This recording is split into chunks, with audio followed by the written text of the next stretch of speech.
बुद्धं शरणं गच्छामि धम्मं शरणं गच्छामि संघं शरणं गच्छामि।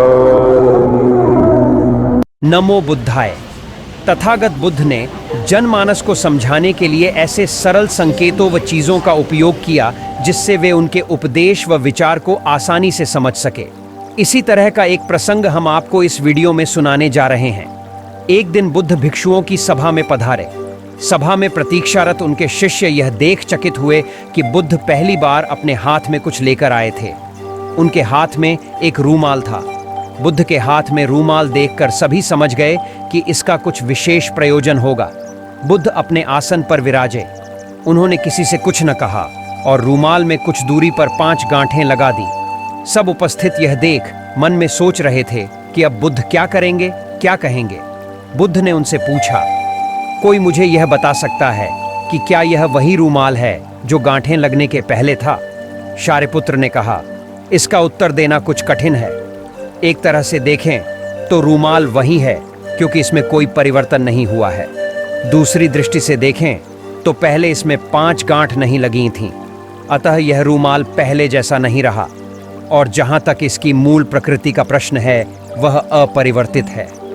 इस रूमाल का केवल बाह्य रूप ही बदला है, इसका पदार्थ और इसकी मात्रा वही है। तुम सही कहते हो शारिपुत्र, बुद्ध ने कहा। अब मैं इन गांठों को खोल देता हूं। यह कहकर बुद्ध रूमाल के दोनों सिरों को एक दूसरे से दूर खींचने लगे। तुम्हें क्या लगता है शारिपुत्र, इस प्रकार खींचने पर क्या मैं इन गांठों को खोल पाऊंगा? नहीं तथागत, इस प्रकार तो आप इन गांठों को और अधिक सघन और सूक्ष्म बना देंगे और ये कभी नहीं खुलेंगी। शारिपुत्र ने कहा, ठीक है। बुद्ध बोले, अब तुम मेरे अंतिम प्रश्न का उत्तर दो कि इन गांठों को खोलने के लिए मुझे क्या करना चाहिए? शारिपुत्र ने कहा, तथागत, इसके लिए मुझे सर्वप्रथम निकटता से यह देखना होगा कि ये गांठें कैसे लगाई गई हैं। इसका ज्ञान किए बिना मैं इन्हें खोलने का उपाय नहीं बता सकता।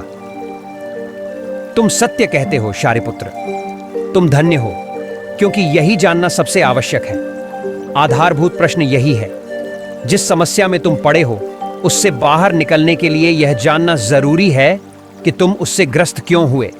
यदि तुम यह बुनियादी व मौलिक परीक्षण नहीं करोगे तो संकट और अधिक ही गहराएगा। लेकिन विश्व में सभी ऐसा ही कर रहे हैं। वे पूछते हैं, हम काम, क्रोध, लोभ, मोह, अहंकार, परिग्रह आदि आदि वृत्तियों से बाहर कैसे निकलें?